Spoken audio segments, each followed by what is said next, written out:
Chapter 2 of The Bell Jar by Sylvia Plath. I wouldn't have missed Delaney's place for anything.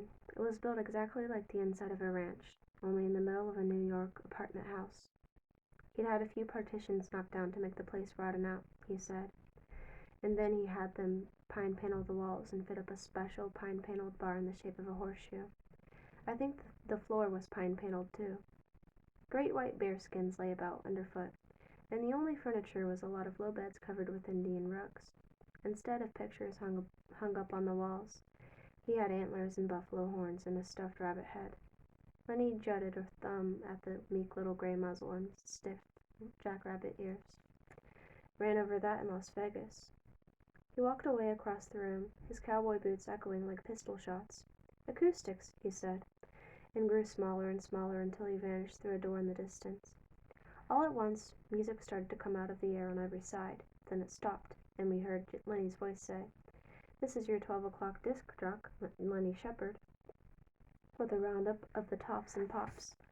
Number 10 in the wagon train this week is none other than that little yaller-haired gal you'd been hearing about so much lately. The one and only Sunflower. I was born in Kansas. I was bred in Kansas. And when I marry, I'll be wed in Kansas. What a card, Doreen said. Isn't he a card? You bet, I said. Listen, Ellie, do me a favor. She seemed to think Ellie was who I really was by now. Sure, I said. Stick around, will you? I wouldn't have a chance if he tried anything funny. Did you see that muscle? Doreen giggled. Lenny popped out of the back room. I got 20 grand's worth of recording equipment in there. He ambled over to the bar and set out 3 glasses and a silver ice bucket and a big pitcher and began to mix drinks from several different bottles. To a true blue gal who promised she would wait, she's the sunflower of the Sunflower State. Terrific, huh?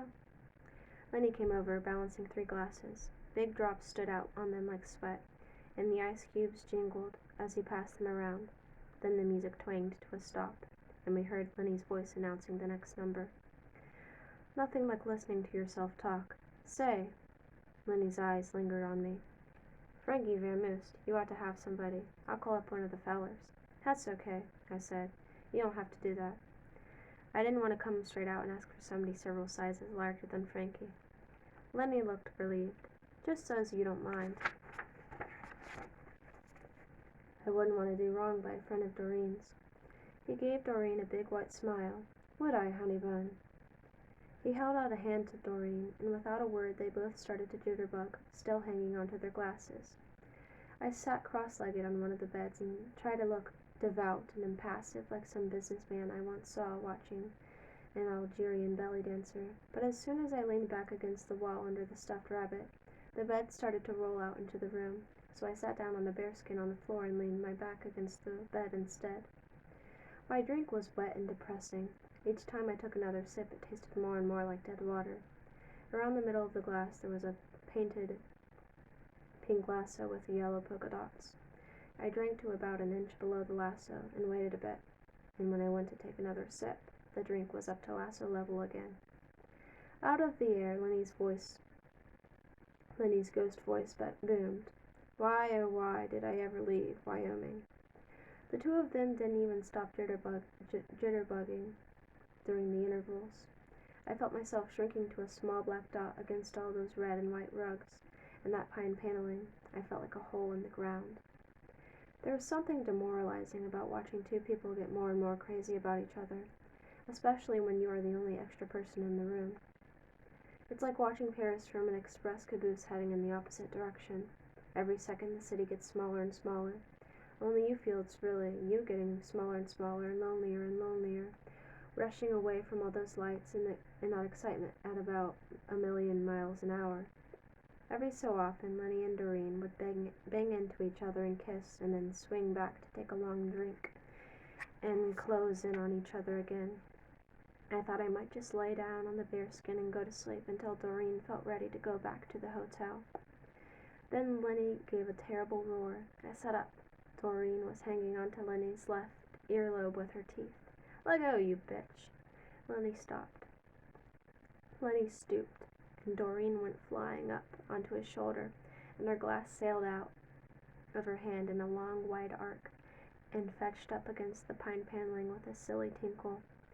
Lenny was still roaring and whirling around so fast I didn't see Doreen's face. I noticed, in the routine way you notice the color of somebody's eyes, that Doreen's breasts had popped out of her dress and were swinging out slightly like full brown melons as she circled belly down on Lenny's shoulder, thrashing her legs in the air and screeching. And then they both started to laugh and slow up, and Lenny was trying to bite Doreen's hip through her skirt. When I let myself out the door before anything more could happen, and managed to get downstairs by leaning with both my hands on the banister and half sliding the whole way. I didn't realize Lenny's place had been air conditioned until I wavered out onto the pavement. The tropical stale heat the sidewalks had been sucking up all day hit me in the face like a last insult. I didn't know where in the world I was. For a minute I entertained the idea of taking a cab to the party after all, but decided against it because the dance might be over by now, and I didn't feel like ending up in an empty barn of a ballroom strewn with confetti and cigarette butts and crumpled cocktail napkins. I walked carefully to the nearest street corner, brushing the wall of the buildings on my left with the tip of one finger to steady myself. I looked at the street again. I looked at the street sign, then took my New York street map out of my pocketbook. I was exactly 43 blocks by 5 blocks away from my hotel. Walking has never fazed me. I just set out in the right direction, counting the blocks under my breath. And when I walked into the lobby of the hotel, I was perfectly sober and my feet only slightly swollen. But that was my own fault because I hadn't bothered to wear any stockings. The lobby was empty except for a night clerk dozing in his lit booth among the key rings and the silent telephones. I slid into the self-service elevator and pushed the button for my floor. The doors folded shut like a noiseless accordion. Then my ears went funny, and I noticed a big, smudgy-eyed Chinese woman staring idiotically into my face. It was only me, of course. I was appalled to see how wrinkled and used up I looked. There wasn't a soul in the hall. I let myself into my room. It was full of smoke. At first I thought the smoke had materialized out of thin air as a sort of a judgment, but then I remembered it was Doreen's smoke, and pushed the button that opened the window vent. They had the windows fixed so you couldn't really open them and lean out, and for some reason this made me furious. By standing at the left side of the window and laying my cheek to the woodwork, I could see downtown to where the UN balanced itself in the dark, like a weird green Martian honeycomb. I could see the moving red and white lights along the drive and the lights of the bridges whose names I didn't know. The silence depressed me. It wasn't the silence of silence. It was my own silence. I knew perfectly well the cars were making a noise, and the people in them and behind the lit windows of the buildings were making a noise. And the river was making a noise, but I couldn't hear a thing. The city hung in my window, flat as a poster, glittering and blinking. But it might just as well not have been there at all, for the good it did me. The china white bedside telephone could have connected me up with things, but there it sat, dumb as a death's head. I tried to think of people I'd given my phone number to, so I could make a list of all the possible calls I might be able to receive. But all I could think of was that I'd given my phone number to Billy Willard's mother so she could give it to a simultaneous interpreter she knew at the UN. I let out a small, dry laugh.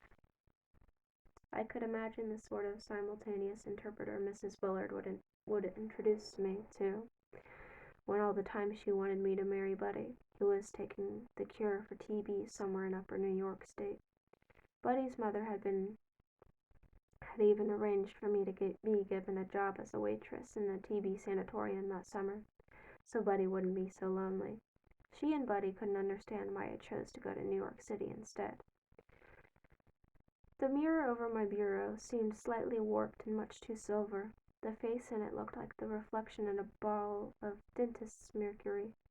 I thought of crawling in between the bed sheets and trying to sleep, but that appealed to me about as much as stuffing a dirty, scrawled-over letter into a fresh, clean envelope. I decided to take a hot bath.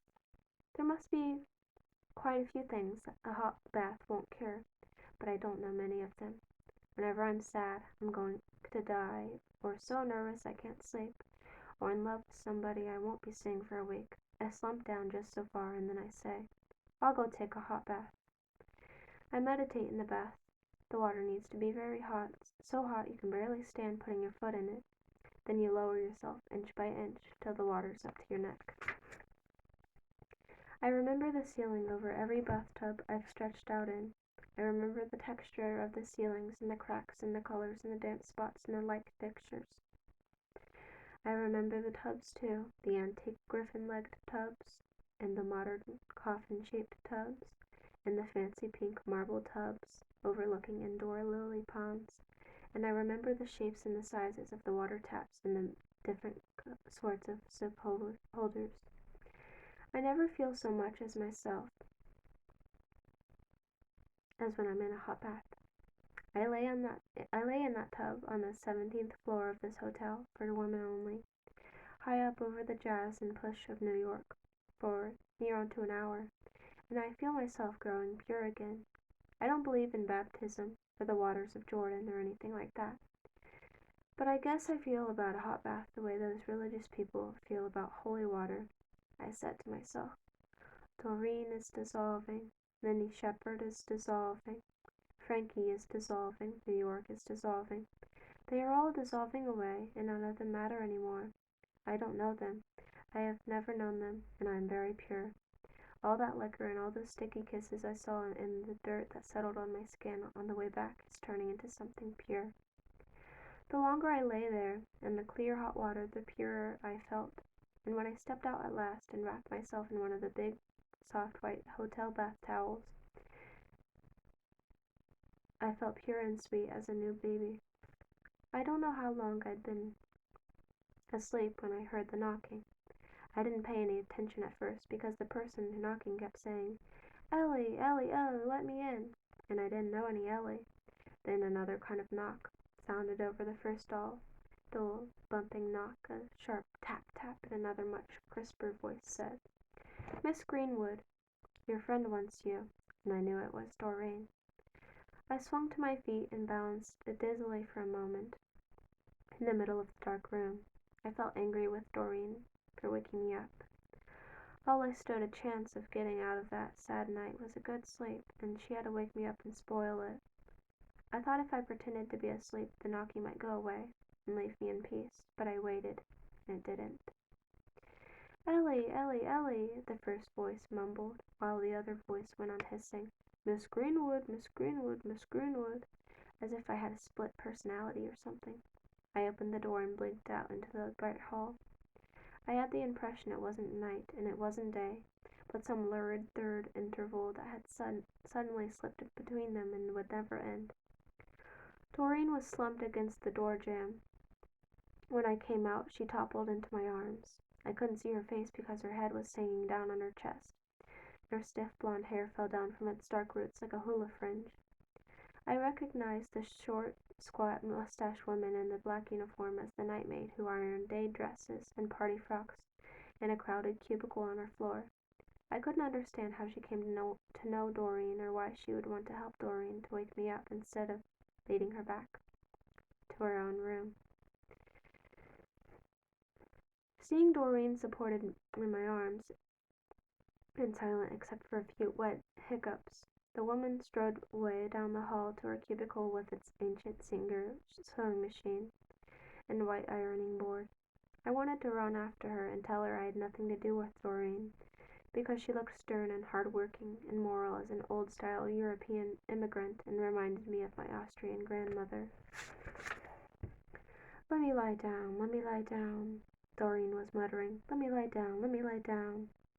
I thought if I carried Doreen against the threshold into my room and helped her onto my bed, I would never get rid of her again. Her body was warm and soft as a pile of pillows against my arm where she leaned her weight, and her feet